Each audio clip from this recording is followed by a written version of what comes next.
Señoras, señores, ¿qué tal están? Sean todos muy bienvenidos. Muchísimas gracias por acompañarnos, por estar un día más aquí con la familia de Salud y Calidad de Vida a través de Cultura FM, a través de Facebook Live, donde nos pueden ustedes seguir, cosa que agradecemos desde cualquier lugar del mundo, y también, ya saben, a través de TVCAT, que hace redifusiones de este programa. Creo que a las 2 de la tarde todos los días estamos con los espectadores de TVCAT, y también los fines de semana, creo que además en sesión doble, al mediodía y también por la tarde. Sintonicen TVCAT y por ahí también nos van a encontrar.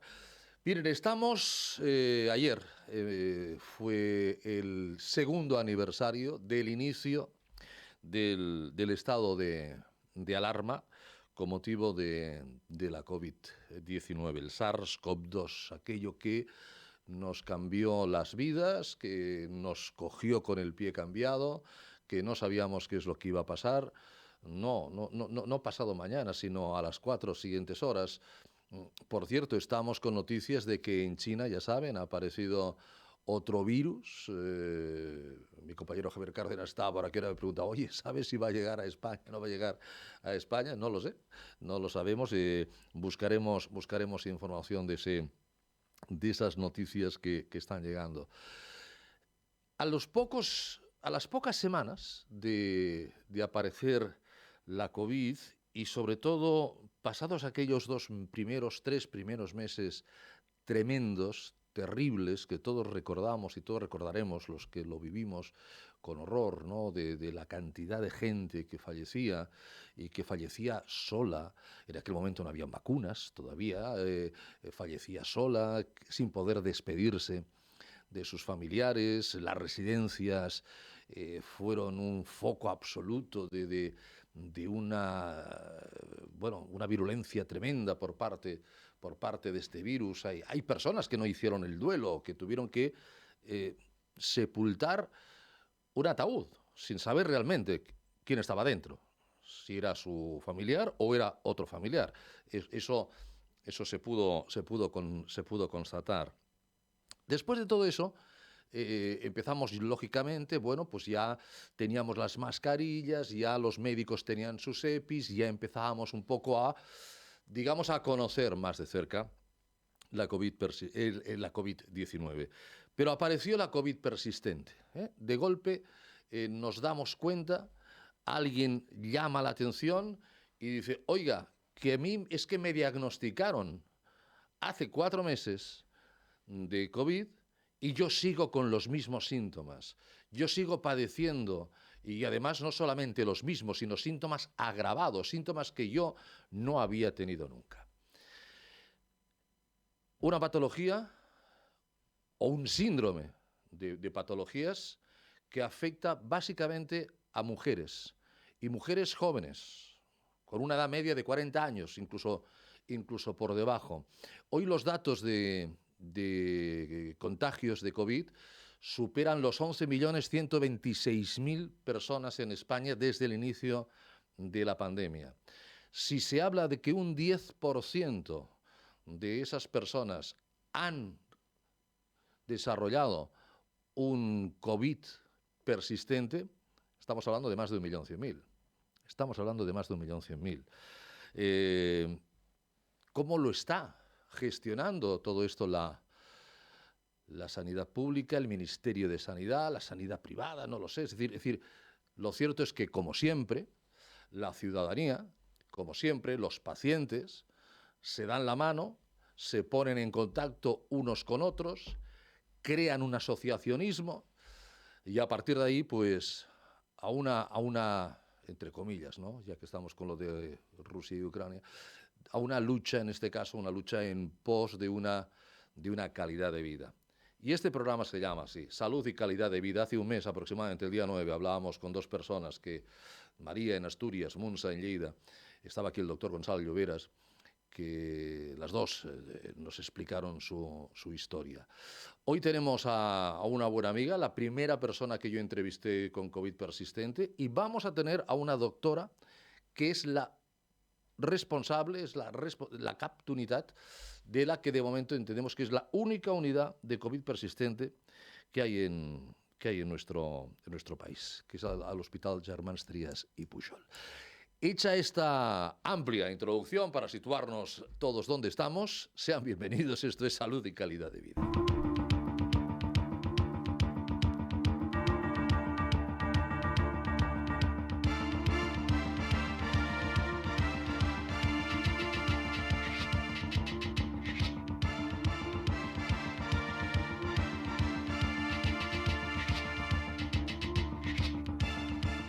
Como digo, la primera persona con la que yo hablo, la primera persona que yo entrevisto, la entrevisto en el programa y la entrevisto también, teníamos un programa en TVCAT en aquel entonces, en el verano del año 20, CAFEM, se titulaba, que es Silvia Soler. Silvia, buenas noches. Hola, buenas noches, Ricardo. Muy bienvenida, Silvia. Han pasado ya casi 2 años desde que nos conocimos, tú ya 2 años desde que tienes problemas como por ejemplo el de tu voz. Tu voz era otra voz antes del COVID.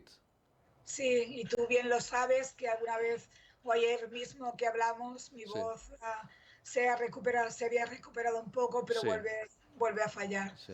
Mi voz, mis dolores articulares y neuropáticos, mis problemas con la conjuntivitis, los problemas neurológicos, digestivos, sigo teniendo los brotes que tenía, igual menos acusados o Mm, menos seguidos, sí. pero desde que empecé a trabajar, a teletrabajar también todo se hizo más, ¿no? Se hizo más constante también los brotes. Claro, ha visto que Silvia Soler es una de las portavoces del colectivo de afectados y afectadas de COVID persistente. Claro, hay signos que son más visibles, en este caso la voz, de los que te conocen y dicen, Silvia, pues efectivamente, cómo te ha cambiado la voz, pero hay otros menos visibles, como son los problemas neurológicos, como son los problemas digestivos.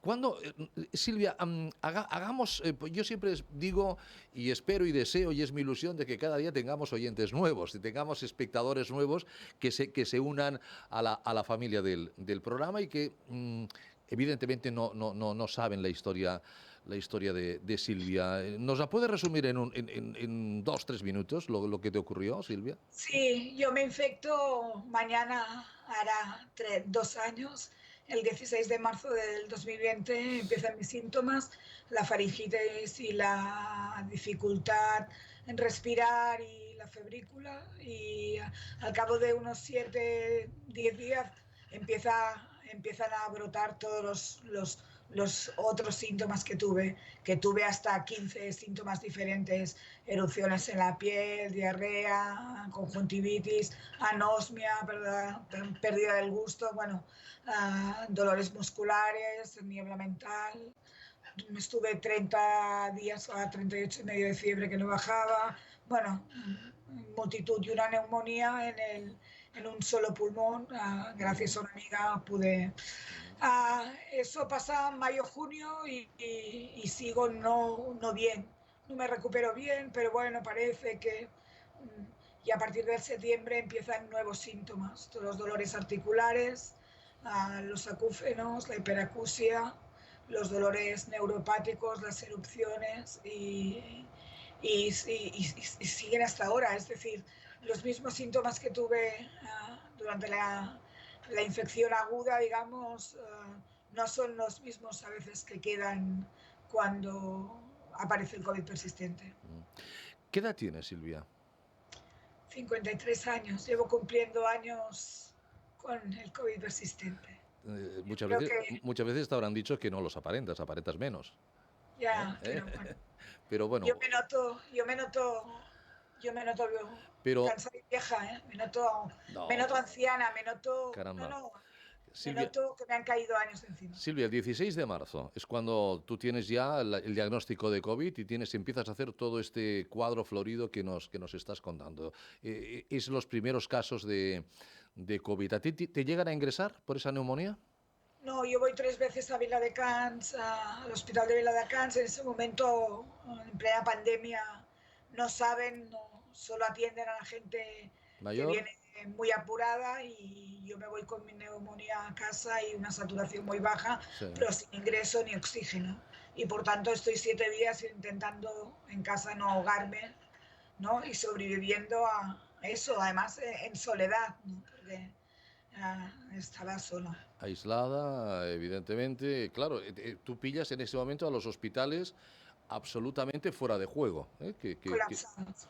Colapsados y sin EPIs, Claro. sin mascarillas prácticamente, teniendo que coger las mascarillas quirúrgicas y hacer bueno, malabarismos para que duraran más, Yo, sin saber realmente contra qué se estaba luchando. yo recuerdo perfectamente cuando ahora hablamos de guerra, ¿no? De Rusia y Ucrania, y no me Sí, gustaría nunca comparar porque las no, comparaciones son muy feas sí. y a veces no son buenas. Y más con una guerra. Ah, y es una guerra y se está matando gente, pero Ujú, recuerdo el camino de casa a Vila de Cats que tuve que ir yo conduciendo sí, sola porque no me podía llevar nadie y llegar a aquella sala de hospital donde había gente que tenía el miedo en el cuerpo, aterrados, un silencio sepulcral que aún no he podido olvidar esa imagen de esa sala llena de miedo acumulado. claro. El miedo que siempre decíamos, la vacuna llegará un día u otro y al final llegó, pero para el miedo no hay vacunas, ¿eh? El miedo...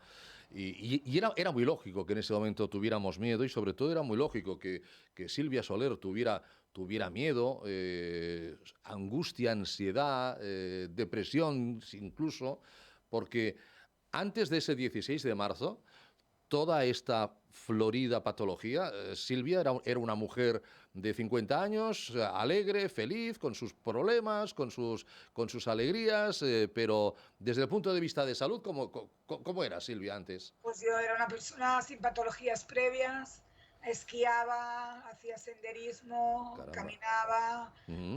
bueno, me encantan los deportes, es decir, una persona alegre, socialmente activa, con muchas amistades, bueno, navego, bueno, es igual, tenía una vida súper activa y Y evidentemente hay un antes y un después. Y os tenéis, bueno, yo imagino que gracias a las redes sociales, gracias a que hay medios de comunicación, no demasiados, pero algunos que sacan la noticia, pues vais contactando vais haciendo grupos y vais apoyándoos las unas con las otras, los unos con los otros, porque desde el punto de vista médico, ni idea de lo que está pasando. ni idea, ni idea. Desde el punto de vista médico, al principio, los 3 primeros meses, Sí, marzo, abril, mayo, junio, fueron horribles. sí, Bueno, aún siguen siendo en algunos sitios sí. horribles, pero durante ese periodo de tiempo eran horribles. Pero, No habían pruebas, no habían hecho PCR, no nos habían hecho PCRs porque no habían PCRs, las serologías aún no estaban en camino, bueno, todo era horrible, no sabías qué te pasaba, no, tú sabías que estabas enfermo, muy enfermo, de alguna cosa que no te había pasado nunca, porque cada uno conoce su cuerpo y nadie y todo el mundo ha estado enfermo y sabe, ¿no? Hasta cuándo no sí, llega sí. la fiebre, el dolor, o hasta cuándo puedes aguantar. Y hubo días que yo no recuerdo. Hay días del mes de abril del 2020 y de mayo de 2020 que apenas recuerdo algunos pequeños detalles. En aquel momento, lógicamente, todo estaba pues enfocado a salvar las vidas que se podían en aquel momento, a todo lo que ocurría en residencias. Pero bueno, pasa el tiempo, digamos que en los hospitales no se tranquilizan las cosas porque hemos tenido ya seis olas, pero se va conociendo más, van llegando más protecciones, van llegando las vacunas, ahora parece que estamos en una relativa tranquilidad, aunque siguen falleciendo personas, aunque siguen contagiándose personas, pero ya se habla de la posible retirada incluso de las mascarillas en interiores. Es decir, ya han pasado 2 años, ya han pasado 2 años. Y en estos 2 años, Silvia, tú que puedes hablar como primera persona, pero también con tus compañeras y compañeros de la plataforma, afectados y afectadas de COVID persistente, ¿os habéis sentido respaldadas por médicos, por entidades, por asociaciones sanitarias, por enfermeros que digan, oye, vamos a buscar, vamos a estudiar, porque lo que a ti te ocurre no te ocurría antes, con lo cual la relación causa-efecto es más que evidente. Claro, que unos cursaban con unas patologías, otros cursaban con otras. Este es el gran problema, que el abanico de patologías, si ahora aquí tuviéramos a 10 personas con COVID persistente, pues tendríamos un abanico brutal de patologías y a lo mejor algunas comunes, seguramente, de neurología y sobre todo de psicológicas, ¿no? Pero decíamos, ni idea, 2 años después, si tuvieras que explicar a cuántos médicos has podido o has intentado ir, has podido o has intentado consultar, has podido o intentado explicar lo que te pasa, ¿qué respuestas has obtenido? Ah, Después de 2 años aún sigue habiendo un negacionismo médico en según qué casos que hace que los enfermos de COVID persistente nos sentimos o nos sentamos maltratados, hombres y mujeres. Nos han tratado de forma, bueno, de forma inusual, eh, eh, con unas faltas de respeto muy importantes. No todo el mundo, ¿eh? Hay gente en la atención primaria, gente en hospitalaria que nos está tratando como deben, pero hay mucho negacionista, tanto para el tema de las vacunas, ¿no? En la ciudadanía, pero también hay negacionista médico en estos casos.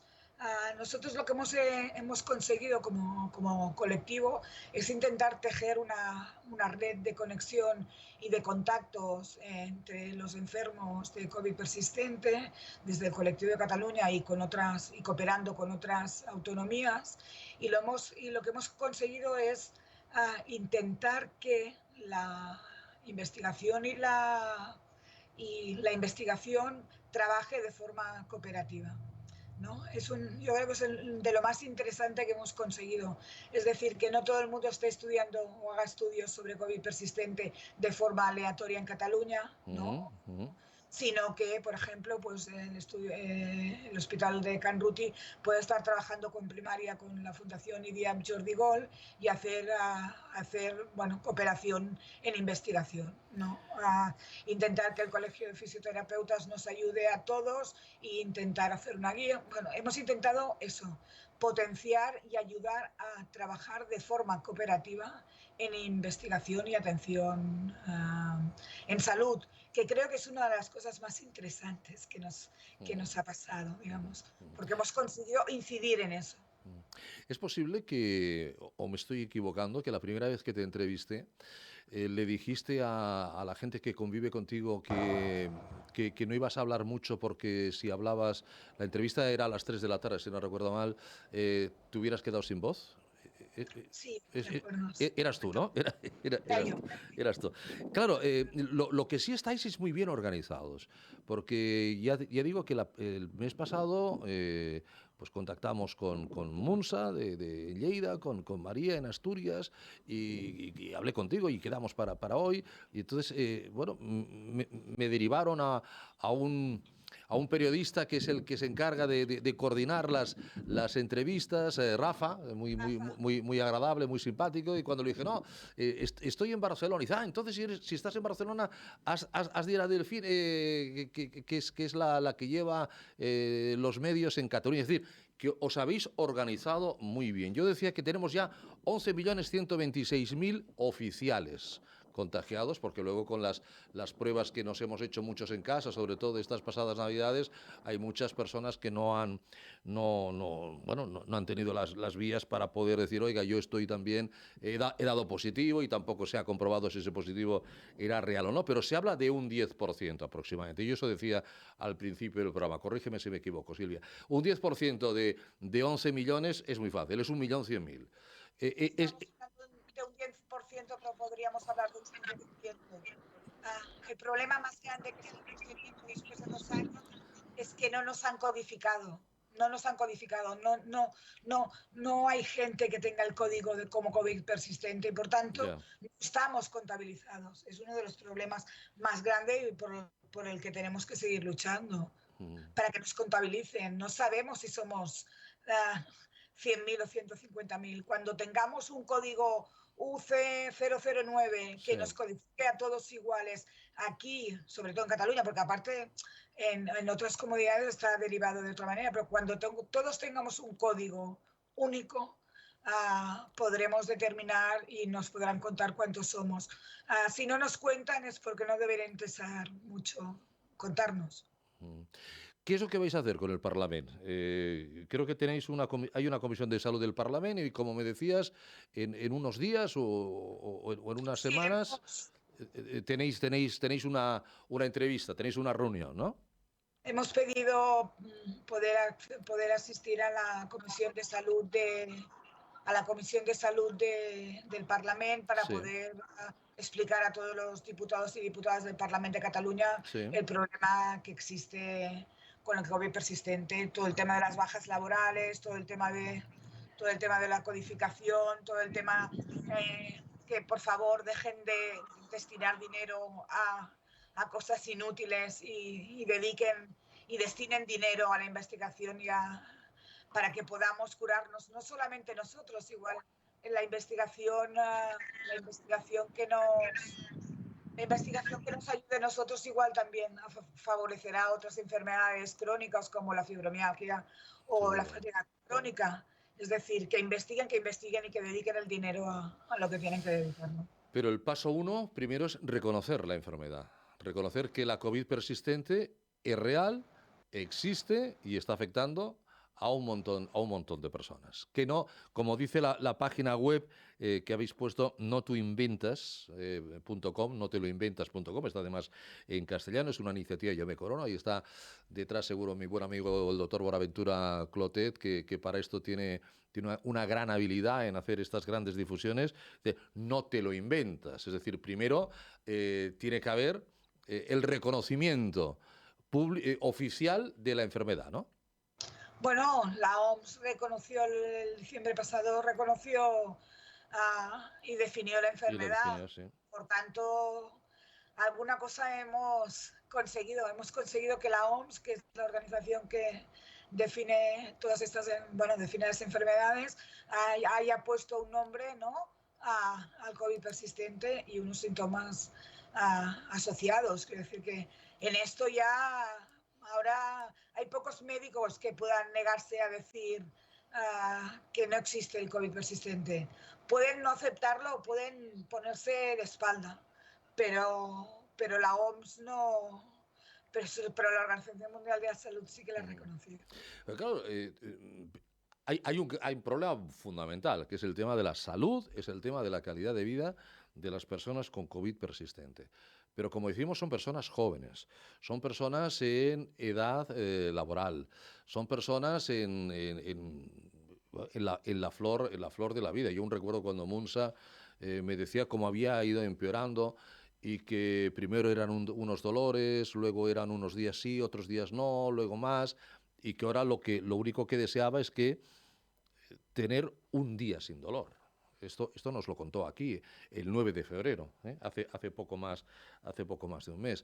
Pero luego está también, como digo, como estáis ahí en plenitud, gente joven, en edad laboral, está que hay patologías, todo ese cuadro, ese síndrome de patologías que me contaba Silvia, vamos, aunque luego me hablabas del teletrabajo, pero trabajar supongo que era algo muy complicado, que lo que hacía Silvia antes del 16 de marzo del 2020 podía hacer después, ¿no? Es difícil, yo me he incorporado a teletrabajar antes de, bueno, ahora he sufrido un accidente y no he tenido que volver a coger la baja, pero me he vuelto a incorporar teletrabajando no todos los días, no todas las horas y realmente he hecho un brote cada semana desde el 18 de enero. Es decir, es difícil porque toda la parte neurológica también es muy complicada. No, si no adaptan los sitios de trabajo, los puestos de trabajo, si no adaptan la manera de incorporarse, va a ser muy difícil toda esta gente joven que no puede incorporarse como antes a su trabajo habitual. Porque luego también está el tema de cuándo se me pasará. Puedo ir mejorando, tengo brotes, vuelvo a recaer, va a ser para siempre, llegará un día en el que esto, igual que ha venido, se irá. ¿Con qué expectativa vivís, Silvia, todo este tema? Tenemos que vivir la vida El día a día, cada, el día a día, el el día a cada día. día. Y adaptarnos a la vida que tenemos ahora y luchar. No sé si es luchar, no es la palabra. Sería adaptarse a la vida nueva que tenemos y intentando pensar y poner de nuestra voluntad para poder llegar a curarnos finalmente y poder ser las personas que éramos antes. Y si no somos las personas que éramos antes, seremos otras personas más sabias, seremos distintas, pero seremos personas que en este camino de la COVID persistente habremos aprendido un montón. Y en esto también en el hospital de Armand Trias y Puyol, y podéis preguntarle a la doctora Mateu cómo nos acompañan en este camino a la adaptación. Yo creo que es muy, muy importante. Silvia ya está viendo a la doctora Mateu, que ahora vamos a saludar a la doctora Lourdes Mateu, que es la responsable, cap de la unidad, responsable de la unidad de COVID persistente del Hospital Germans Trias y Pujol en Badalona. Doctora Mateu, muy buenas noches, bienvenida. Muchas gracias. Doctora, muchísimas gracias a usted por atendernos. Hacemos el programa a estas horas porque siempre hemos creído que es una buena hora para los médicos, cuando ya han terminado de las consultas, pero a veces es complicado. Sí. ¿Sabemos si es el único hospital en España, el Germans Trias y Pujol de Badalona, que tiene una unidad de COVID persistente, doctora? Silvia, Silvia puede responder mejor. Hay otros hospitales que Sí. están trabajando en tener unidades. Tenemos un problema que desde el principio hemos confundido o hemos mezclado los pacientes que tienen secuelas de una COVID grave con los pacientes que tienen una COVID persistente. Esto no quiere decir que los pacientes con secuelas no necesiten una asistencia. Es importante también que estos pacientes tengan una asistencia, pero hemos dejado olvidados todos aquellos pacientes que hicieron una infección leve y que persisten con síntomas. Efectivamente, que es el caso, por ejemplo, de Silvia, que ni tan siquiera, a pesar de tener una neumonía, pues por la situación que estaba en aquel momento, no fue ni ingresada, ¿no? Lógicamente hay personas que han estado dos meses o 3 meses en la unidad de cuidados intensivos y eso deja unas secuelas que no tienen nada que ver con el COVID persistente. ¿Cómo decide Lourdes o cómo se decide organizar esta unidad de COVID persistente cuando, como cuenta Silvia y como cuentan otros compañeros de Silvia que tienen COVID persistente, es una patología que para muchos profesionales de la sanidad pues no es tal, no existe, me sabe mal hasta decirlo, es un invento de estas personas. Bueno, nosotros crecimos gracias, por las necesidades de los pacientes. Sí. Cuando bajó la primera ola empezamos a ver que habían pacientes que no habían necesitado ingreso y que tenían síntomas y que persistían. Uh-huh. Esto era alrededor del mayo. Y veíamos que los pacientes nos contaban todos la misma historia y no se lo podían estar inventando. Claro. Entonces, decidimos que teníamos que saber, ¿no? Que saber el porqué y darles una asistencia. Claro, en aquel momento parecía que solamente era el pulmón, digo solamente entre comillas, el pulmón el que estaba afectado, los famosos trombos, etcétera, etcétera, pero luego se vio que había personas que perdían la voz, personas que tenían problemas neurológicos, personas que sus actividades motoras pues también fallaban, y entonces había que buscar una relación, haber pasado la enfermedad y tener estas sintomatologías que no existían previamente. Sí, fuimos creciendo con las necesidades del paciente. Sí. Inicialmente teníamos una consulta que hacíamos desde el servicio de infecciosas. Sí. Enseguida vimos que no era suficiente, que teníamos que añadir la nutricionista, que teníamos que añadir el rehabilitador, que teníamos que añadir reumatólogos y hemos ido creciendo, añadiendo especialistas para hacer una abordaje, ¿no?, integral de esta enfermedad, según las necesidades que íbamos aprendiendo y que los pacientes nos iban explicando. Ujú. No, me acuerdo en los primeros días o las primeras consultas que recogíamos 5 o 6 síntomas, ahora tenemos una lista mucho más grande que hemos aprendido gracias a ellos. Mm.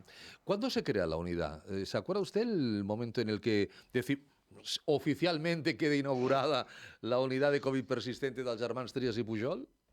Bueno, fue creciendo, ¿eh? Sí, Ya te digo que pasó de una consulta a 20 consultas que hay sí, ahora.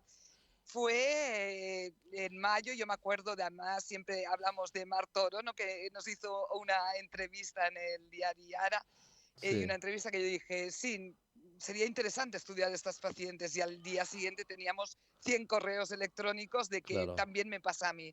Y es entonces, en junio, yo creo, junio de 2020, cuando ya decidimos que necesitábamos crear una unidad. Claro, pero ahí está la doctora Lourdes Mateu que ve que hay que prestar atención a estas personas y hay que investigar como se está investigando la COVID. En aquel momento, insisto, no habían vacunas, también, no, la incertidumbre era el día a día en la medicina. Usted como doctora ya tenía bastante con todo lo que estaba sucediendo, pero entendió que ahí había un camino donde también luego había que mejorar o había que cuidar la calidad de vida de las personas que habían superado, entre comillas, superado el tema crítico de la enfermedad, pero que seguían manteniendo unas, bueno, unas sintomatologías que les impedían ser las personas que eran antes, les impedían trabajar, les impedían sociabilizar, les impedía hacer deporte, es decir, que eran unas personas enfermas por culpa de un COVID. ¿Se ha estudiado cuando se aplica el término, el apellido persistente a la palabra COVID? ¿Cuánto tiempo ha de pasar? Pues claro, uno puede tener después del COVID, entiendo, pues algunas... no sé, la fatiga, ¿no? Sobre todo, que dicen que la gente tiene fatiga. Bueno, pues esa fatiga puede durar unas semanas o puede durar un mes o dos, no lo sé. ¿Hay algún momento, igual que las enfermedades crónicas, lo entienden ustedes, un dolor crónico, a partir de los 3 meses de ese dolor, ¿hay algún minutaje de tiempo para decir, tenemos COVID persistente? Sí, la OMS lo definió el 6 de octubre del 2021 Mm, como aquellos pacientes que persisten con síntomas a los 3 meses, sí. que además coincidía con lo que estábamos haciendo en las consultas, a lo mejor por no falta de capacidad de poder visitar a todo el mundo, ¿no? Desde un principio dijimos, ¿no? Vamos a visitar a aquellos pacientes que a los 3 meses persisten con síntomas, porque es lo que veíamos, a los 2 meses de tener una COVID hay muchos pacientes que aún están fatigados, que Sí. tienen afectación neurocognitiva, y a los 3 meses vemos que muchos se recuperan, pero aquellos pacientes que persisten a los 3 meses es a los pacientes que nosotros llamamos COVID persistente y a los que iniciamos el estudio y el seguimiento. Mm. Esto es importante, lo de los 3 meses, porque sí, Sí, antes de la definición de la OMS sí. hay ya muchos artículos publicados que mezclan pacientes con secuelas, mezclan pacientes, la mayor parte de los pacientes son hospitalizados, ¿no? Y el hecho de que la OMS lo definiera como 3 meses hará que todos los grupos de estudio no hablemos de lo mismo, ¿no? Y así Mm, podamos decir cuál es la prevalencia, ¿no? A cuánta gente afecta en realidad, sí, cuáles son los factores de riesgo para hacer una COVID sí, persistente. Son sí, preguntas sí. que parecen fáciles, pero que aún no tenemos respuesta. Ujú. Y también intentar averiguar las causas. Mujeres y mujeres jóvenes Mujeres y mujeres jóvenes. son la mayoría de las personas afectadas por COVID persistente. Eso también habrá que estudiarlo, por qué afecta a las mujeres más y por qué afecta a mujeres realmente jóvenes. ¿Pueden ir apareciendo patologías con el tiempo? Es decir, ¿puede la gente decirle, doctora Mateo, pues yo tengo esta fatiga, yo tengo este problema como Silvia, este problema en cuerdas vocales, esa conjuntivitis que no tenía antes, y luego ir apareciendo, a lo mejor disminuyendo unas y apareciendo otras sintomatologías? Es decir, todavía estamos en un tema que necesita mucho estudio. Sí, los síntomas no aparecen todos a la vez y desconcertan más también a los pacientes, ¿no? Sí. Yo tenía mis dolores articulares y ahora han pasado 3 meses y tengo dolor en el pecho y esto no lo tenía. ¿Esto puede Ujú. estar relacionado? Pues puede estar relacionado, ¿no? Es igual como los síntomas no son continuos, van en brotes y hay veces que esto emocionalmente afecta mucho a las pacientes porque hay veces que piensas, bueno, ya voy por el buen camino, este es el último brote y vuelves a empeorar, ¿no? Emocionalmente esto es muy duro, ¿no? Porque normalmente son personas muy activas, en plena vida laboral, en plena vida familiar, con hijos. Claro, claro, claro. Es muy duro. Mm. Entiendo que se tendrá que estudiar un remedio, se tendrá que estudiar una solución que será multidisciplinar, imagino, porque las patologías abarcan muchos ámbitos de la medicina. ¿Se está en ese camino o todavía no? Todavía hemos de esperar. Sí, yo pienso que se está en ese camino y tenemos que trabajar para ese camino. Claro. Silvia sonríe porque no siempre digo lo mismo, hemos dedicado este primer año a ver cuáles son los fenotipos o los grupos de pacientes, porque no todos se comportan igual, pero este año, el 2022, tiene que ser el año de hacer ensayos clínicos para ver tratamientos, ¿no?, que puedan ser útiles, porque probablemente la causa tardaremos más y tenemos que darles una solución. No podemos esperar 4 o 5 años a tener, ¿no?, las causas de los diferentes grupos. Entonces tenemos que trabajar. Y en este aspecto es muy importante que los médicos seamos rigurosos. ¿Por qué? Porque hay muchos tratamientos por las redes sociales que dicen que van bien, pero no hay estudios bien diseñados que nos comprueben su eficacia. ¿No? Yo entiendo que un paciente que no se encuentre bien pruebe todos los medicamentos, todas las hierbas Claro, que hay en claro, el mercado, pero claro. nosotros como médicos nuestra responsabilidad es valorar la eficiencia de esos tratamientos, ¿no? Mm. Y en eso estamos trabajando desde la unidad y espero que desde otras unidades Sí. también. Vamos a poner en pantalla a Silvia también, porque Lourdes, la doctora Lourdes Mateu, veía sonreír a Silvia, nosotros no la veíamos sonreír. Ahí, Silvia, estoy seguro que quiere saludaros, queréis saludar ambas dos, que hace tiempo que os conocéis y ya hay una amistad, sin duda alguna, muy noble y muy estrecha, ¿no, Silvia, doctora? Sí, es de las personas. La COVID persistente me ha traído personas, sobre todo mujeres muy importantes, y la doctora Mateo es una de ellas, sin duda alguna. Mi doctora Yados también, la que me atiende, toda la gente que está trabajando en COVID persistente, dando sus horas libres, voluntarias, para ayudar a los pacientes, la gente de INIAR, también mujeres. No sé, me he encontrado, pues, no sé, Sí. abrazada por un montón de personas nuevas que he conocido y que han enriquecido mi vida, mi vida y mi alma. No solo mi vida, sino mi vida y mi alma. Sí. De yo destacar la fortaleza, ¿no?, de Silvia y de todas las mujeres del colectivo, porque cuando tú te encuentras mal, ¿no?, tiendes a pensar mucho en ti y ellas no, ellas siguen luchando para que la COVID persistente sea reconocida, para que hayan unidades, para que los pacientes puedan ser tratados nosotros no hemos aprendido mucho de ellas. Doctora, ¿su dedicación ahora es plena, esta unidad de COVID persistente? ¿Su dedicación profesional es plena a ella? Es casi plena, sí. Es casi plena, ¿eh? La profesional y la personal, casi. Ya, ya, ya. Sí, Hombre, sí, hay mucho trabajo por hacer.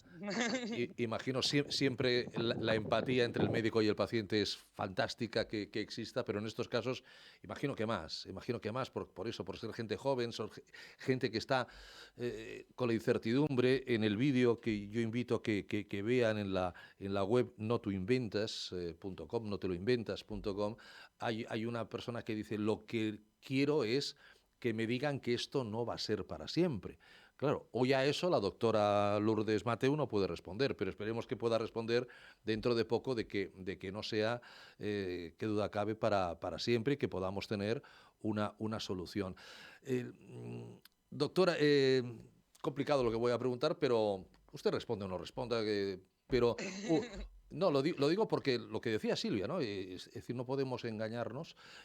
¿Usted entiende que haya colegas suyos que nieguen la existencia del COVID persistente? No, no lo entiendo. Y es porque no han visitado pacientes con COVID Claro. persistente, muchos de los que hablan. No lo entiendo. Eh, También es nuestro trabajo ¿no? El trabajo de la unidad es buscar estudios que objetiven esas alteraciones.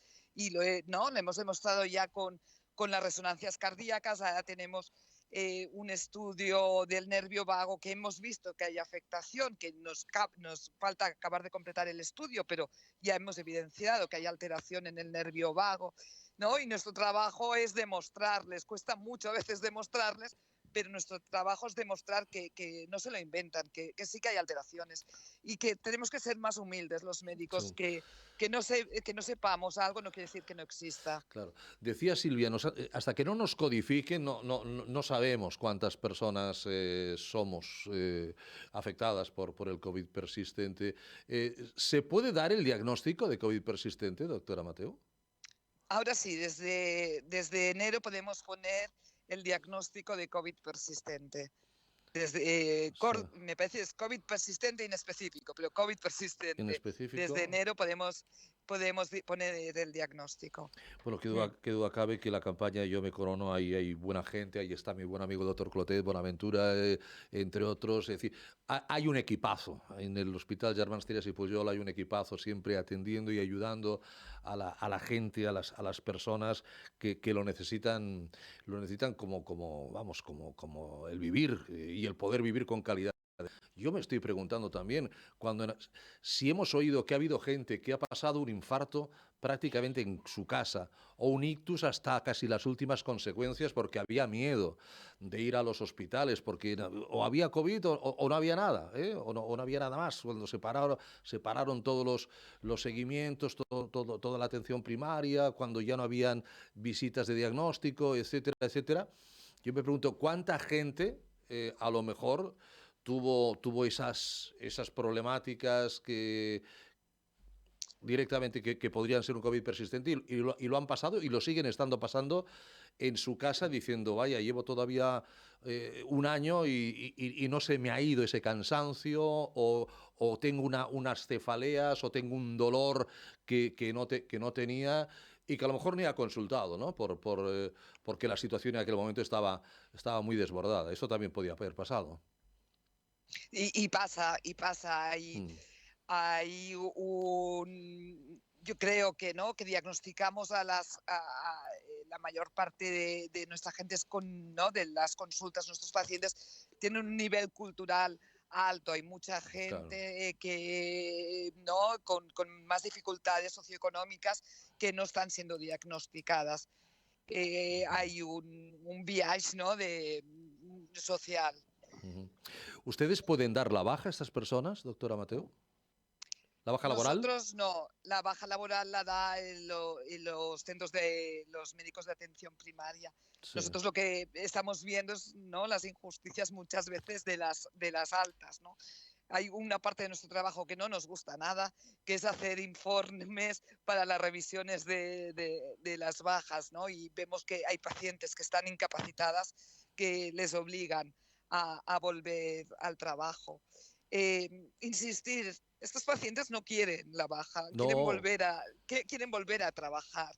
Quizás si todos fuésemos más conscientes, invertísemos más en asistencia, en investigación, podrían volver a antes o en algunos casos si adaptásemos las jornadas. Está claro que a lo mejor sí que pueden trabajar 2, 3 horas, pero no pueden hacer una jornada laboral de 8 horas porque empeora mucho la sintomatología, ¿no? Hay que concienciarnos. No es un problema solo de salud, es un problema también económico, hay que invertir. Ujú. Yo he visto, Silvia, que me has mandado algunos vídeos, algunos mensajes de algunos políticos, algunos senadores, y el motivo era que cogían un globo y lo inflaban, ¿eh? Inflan el globo. Dice, bueno, pues esto tan sencillo, esto tan que sobre todo los que somos padres, pues tantos globos hemos hinchado en los cumpleaños, ¿no? de nuestros hijos cuando eran pequeñitos. Dice, bueno, pues esto hay mucha gente en España que no puede hacerlo. Ese es uno de los problemas del síndrome del COVID persistente, esa falta de un sistema respiratorio que te impide hacer una función digamos, tan sencilla como soplar e inflar un globo, Silvia?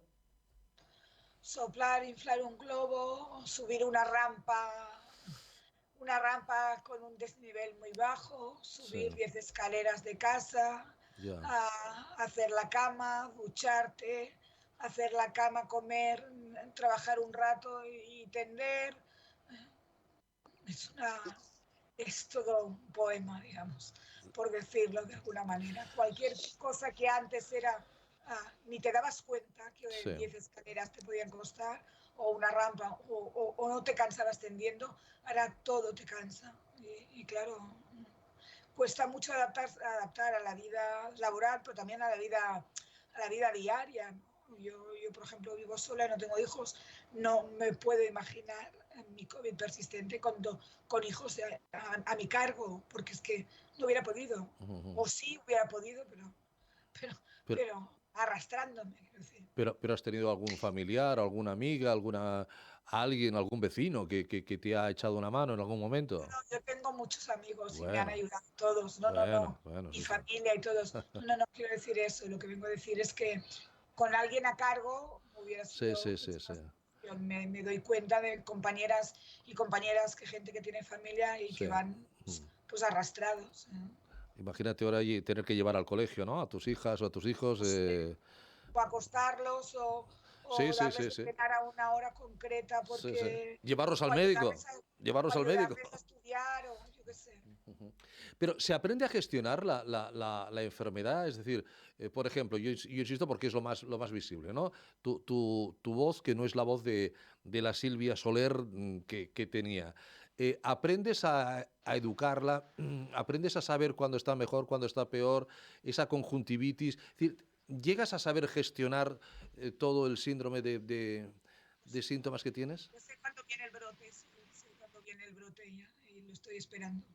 Ya sé, tengo una sintomatología concreta que me da la descomposición, la voz frágil y las mucosas inflamadas, patán, es un brote, ya lo sé. Bueno, pues ya intento cuidarme más, descansar mucho más, bueno, no hacer, no apurar en todas las cosas que hago y ya está. Pero sí que lo notas, sí que te acostumbras, sí sabes cuando viene el brote. Ya nos conocemos el cuerpo, ya sabemos cuándo viene y cuándo se va. Tenemos, has tomado medicaciones? ¿Has probado medicinas complementarias para, Yo, para tratar de yo mejorar?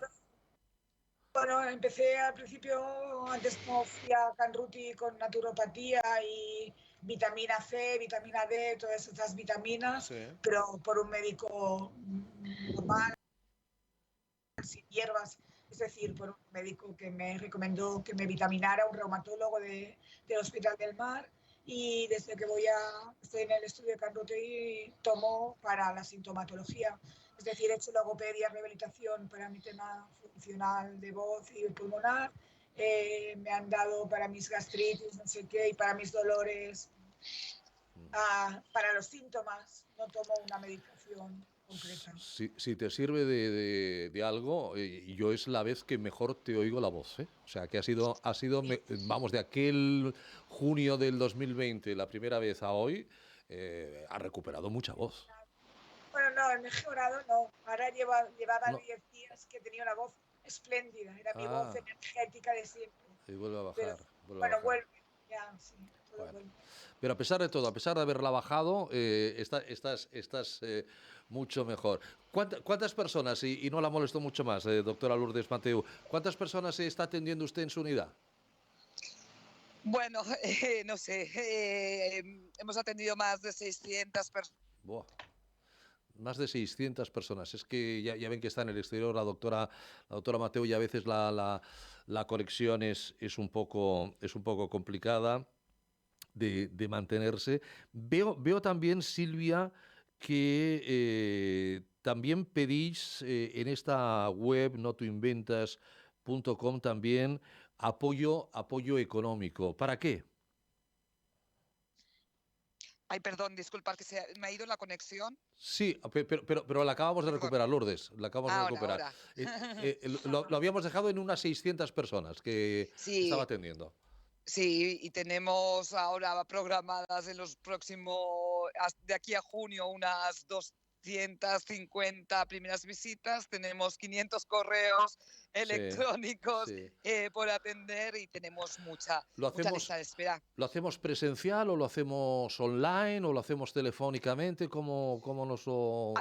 Presencial, Presencial, ¿eh? presencial. Sí que hacemos algunas llamadas telefónicas porque si no es imposible, pero intentamos siempre presencial.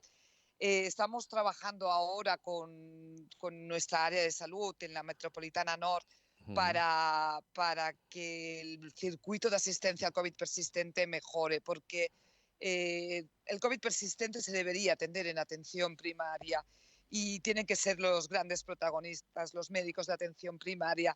Y estamos haciendo unos circuitos para hacer lo mismo tanto en atención primaria como en el hospital, ¿no? Ampliamos la unidad de COVID persistente ujú.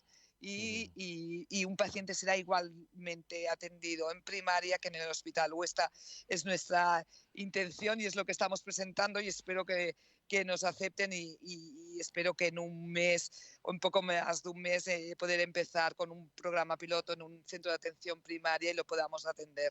En esta Es, web notuinventas.com también se pide que si quieres, si puedes, haz tu donativo también, con tu aportación nos ayudas a impulsar la investigación sobre el COVID persistente y desde cantidades que van desde los 15 euros y las veces que uno quiera, pues puede ayudar porque evidentemente esto igual que las vacunas, igual que la investigación, esto se solventará con investigación, esto se solventará con conocimiento y algún día poder dar pues una pastilla o poder dar un tratamiento que sea eficaz y que pueda volver a las personas lo más posible a su estado anterior a la COVID, ¿no? sí, no nos vamos a engañar. Para hacer investigación necesitamos Dinero. dinero, necesitamos Recursos, dinero, recursos, sí, sí. necesitamos recursos, Sí, sí, sí, sí. necesitamos personas que Sí, la sí, hagan y sí, sí. recursos. Eh, las primeras resonancias cardíacas que hacíamos las hicimos gracias al John Corono, porque las pagábamos gracias al John Corono. Tenemos suerte de que trabajamos en el centro que trabajamos y les hemos presentado los datos, les hemos demostrado que era importante hacerlas y a partir de ahora las resonancias pues las paga el hospital, ¿no? Pero hemos tenido que invertir en la prueba para demostrar que era útil, ¿no? Lo hemos hecho con las resonancias y lo estamos haciendo con otras pruebas. Necesitamos dinero para poder. Ujú. Me acuerdo que el mayo pasado, el mayo del 2021, se dieron unos premios Fundefixa en el Ayuntamiento de Barcelona. Yo tuve el placer de poder presentarlo y uno de los premiados era justamente el doctor Buenaventura Clotet por toda la investigación que el Hospital Germans Trias y Pujol pues, había llevado a cabo en el primer año de pandemia. Doctora Mateu, una última pregunta. Imagino que ya usted cuando entra la persona, iba a decir la señora, porque habitualmente casi siempre son señoras, ¿no? Ya los síntomas se repiten y usted ya ve claramente, casi podría adelantarse a la respuesta de la paciente. ¿Podría usted preguntarse y responder a la vez? En muchas ocasiones. La verdad que no todos los pacientes se comportan iguales, pero sí, a nosotros ahora hemos hecho un cuestionario de síntomas que estamos validando a ver si nos sirve ¿no? para analizar a los pacientes y la verdad que muchos de los pacientes nuevos se sorprenden de que les preguntemos, dices, ¿cómo sabes que también tengo esto y también tengo esto, ¿no? Hemos visto muchos pacientes Pues, y hemos aprendido mucho de ellos. claro. Yo, doctora Mateu, le agradezco muchísimo que haya estado con nosotros, el esfuerzo que le ha costado estar con nosotros, pero la felicito de verdad por el trabajo. Sabe que está abriendo un camino y que ese camino un día u otro se va a reconocer y que usted podrá decir, yo empecé cuando nadie confiaba en esto. Yo empecé cuando alguien vino a pedirme ayuda y ahí estaba yo para dársela. Seguro que dentro de muy poco tiempo todo eso se va a ver seguramente muy recompensado. Muchísimas gracias, doctora. Ha sido un placer conocerla. Muchísimas gracias y disculpar por los problemas de No, conexión, solo de faltaría, verdad. solo faltaría, Disculpa. solo faltaría. Muchísimas gracias. Puede despedirse de Silvia si quiere, ¿eh? Ens veiem. Adeu-siau. Adeu. Silvia, yo también te agradezco muchísimo porque yo no sé, hemos tenido la suerte de poder hablar bastante ratito con la doctora Mateu, pero para ti te supone un esfuerzo importante lo que estás haciendo esta noche, ¿no? Bueno, yo me canso cuando hago un esfuerzo, pero bueno, yo siempre pongo mi poca voz y mi poca energía o la energía que tengo para intentar ayudar a la gente que está como yo. Yo siempre me pongo en el último lugar, en la línea del último lugar, porque lo que quiero es intentar encontrar soluciones para que la gente que está como yo, que somos muchos y muchas, tenga las mismas oportunidades para curarse. Porque no todo el mundo la doctora Mateo lo contaba, hay problemas, el problema de salud es un problema, pero hay el problema laboral, hay el bias social, hay el bias digital, es decir, la sociedad es tan diversa y la COVID persistente ha llegado a tantos sitios y a tantos lugares que ni se sabe. No hemos entrado a saber cuánta gente hay en las residencias con COVID persistente. No sabemos, por ejemplo, en el tema de inmigración, o con la gente que está o duerme en la calle o Claro. las personas que no tienen papeles, cuánta gente sigue con síntomas persistentes y se ha infectado. No podemos llegar a todo el mundo, pero al menos el colectivo nos podemos dar visibilidad, incidir e intentar eso, luchar para que la sanidad pública nos dé una respuesta. Nos pidió un día que nos quedáramos en casa, que fuéramos responsables porque había gente que se estaba muriendo. Y lo hicimos, nos quedamos en casa, pero seguimos con COVID persistente.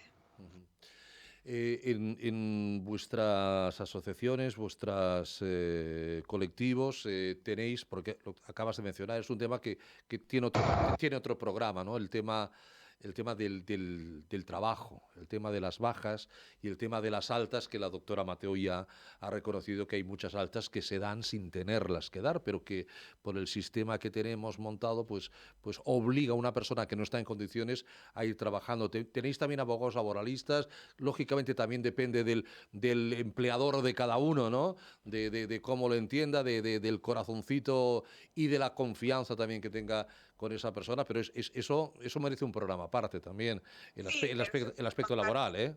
Sí, nosotros tenemos el asesoramiento del colectivo Ronda, el colectivo Ronda, que es un colectivo de abogados que está muy puesto en temas laborales, y aparte en nuestro colectivo está Alexandra, que es una abogada que nos da, bueno, y hay un grupo de legal que nos da ayuda y soporte en todo lo que pedimos o necesitamos.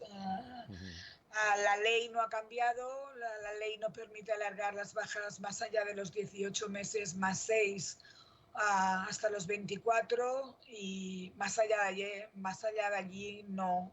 El ministerio o el gobierno tendría que hacer algo que no hace. No hay dinero para mantener bajas laborales de gente que está enferma. Pero es un problema que se le presenta es un problema laboral, porque la gente no puede trabajar y entonces, bueno, es una pelota que, claro, ¿no? Es una pelota que se hace una bola de nieve. Sí. Bueno. Que yo sepa, nadie se pone enfermo por gusto, ¿eh? Y sobre todo durante tanto tiempo.